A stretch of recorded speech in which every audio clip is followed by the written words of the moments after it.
ఈ మేము ఈ ప్రెస్ మీట్ ఎందుకు పెట్టుకున్నామంటే ముఖ్య కారణం ఏంటంటే మా రామచంద్రపురం డివిజన్లో ఈరోజు మేయర్ గారు డెవలప్మెంట్ కార్యక్రమాలకు శంకుస్థాపన చేయడానికి కూడా విచ్చేయడం జరిగింది. దానికి మేము అందరం కూడా ఆనందిస్తున్నాం. అయితే మేయర్ గారు వస్తున్న సందర్భంగా మేము వాళ్ళకి మా రామాలయంలో మందుమూల రామాలయం హనుమాన్ టెంపుల్లో జరుగుతున్న ఒక చిన్న అవినీతి గురించి ఎందుకు ఆమెకు తెలియజేద్దామని చెప్పి సామరస్యంగా మేమందరం కూడా ఒక వినతి పత్రం ఇవ్వడానికి గ్రామ పెద్దలందరూ కూడా కలిసి అన్ని కులాలకి అన్ని మతాలకు అతీతంగా అందరము కలిసి కూడా మేయర్ గారికి సామరస్యంగా వినతి పత్రం ఇద్దామని చెప్పేసి అందరం అనుకొని ఇవ్వడానికి వెళ్ళడం జరిగిన సమయంలో మేము ఇవ్వాల్సిన వినతి పత్రంలో దాంట్లో ముఖ్య సారాంశం ఏంటంటే మందుమూల హనుమాన్ టెంపుల్లో ఏదైతే టెంపుల్ ఉందో ఆ టెంపుల్ 4200 గజాల సుమారుగా భూమి ఉంటుంది.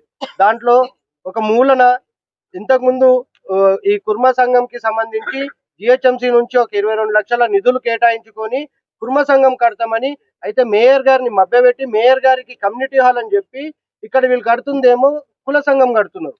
కుల సంఘం కడితే మేము మేయర్ గారికి తెలియజేద్దామని చెప్పి వినతి పత్రం ఇవ్వడం జరిగింది. ఆ ఇచ్చే సమయంలోనూ వాళ్లకు అక్కడ మా పైన కోపంగా ఉండి వీళ్ళు మేయర్ గారికి అన్ని నిజాలు చెప్తున్నారు.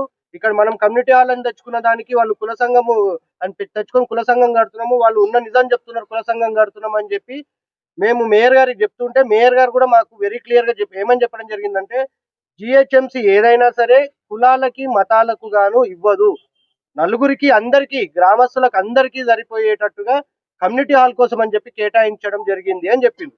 చెప్తే లేదు మేడం ఇది ఇట్లా అని చెప్పాము. చెప్తే ఆమె కూడా మేము దాన్ని పరిశీలించి మా నోటీస్లో ఉంది కాబట్టి ఇప్పుడు మీరు చేశారు కాబట్టి పరిశీలిస్తామన్న సమయంలో వీళ్ళు ఈ కుర్మ సంఘంకి చెందిన కొంతమంది యువ నాయకులు, వాళ్ళని యువ నాయకులు అంటారా రౌడీలు అంటారా మళ్ళీ ఇంకోటి ఏదంటారో కానీ వాళ్ళు వచ్చి మేము ఆడ నిజాలు చెప్తుంటే మమ్మల్ని గల్లలు బట్టి గుంజడము, పచ్చి బూతులు తిట్టడము, ఊరు పెద్దలు గ్రామ పెద్దలు పెద్ద మనుషులను కూడా చూడకుండా ఇష్టం వచ్చినట్టుగా మాట్లాడటము, గల్లలు పట్టుకొని కొట్టడము, ఇదంతా కూడా పోలీస్ వారి సమక్షంలో మేయర్ గారి సమక్షంలో జరిగింది.